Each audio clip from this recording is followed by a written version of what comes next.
අද මම කරවිල ජූස් එකක් හදන්න යන්නේ. බලමු කොහොමද හදන්නේ කියලා. මම මේ පොඩි කරවිල ගෙඩි දෙකක් ගත්තා. දැන් මම ඒක පෙති කපලා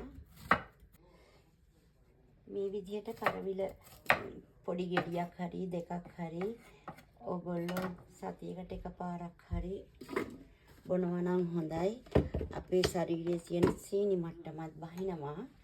ඒ වගේම අපේ හැම පහපත් වෙනවා. කොලෙස්ටරෝල් වලට හොඳයි. මං හිතන්නේ මේ වගේ කරවිල බීම එකක් ඉඳලා හිටලා බොනවා නම් ඒක ගොඩක් හොඳයි කියලා. මේ වතුර වීදුරුවක් දාගත්තා. දැන් හොඳට බ්ලෙන්ඩර් කරන්න. කරවිලට වේලලා කනවා නම් ඒකත් හොඳයි.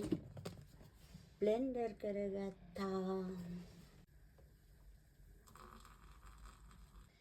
මේ තියෙන්නේ මං හදාගත්තු කරවිල එක. මේකේ උඩ පෙන ටිකක් වැඩිපුර තිබ්බා. මං මේ පෙන චුට්ට අයින් කරා. දැන් මේකට මම දෙහි ඇඹුල් ටිකක් දාන්න යන්නේ.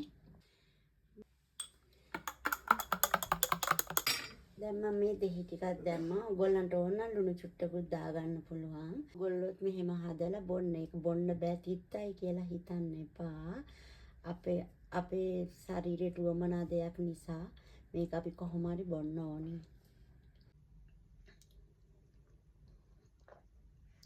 පොඩ්ඩක් තිතිරහක් තියෙනවා. ඒකට කමන්නේ තිත්ත උනාට බොන්න.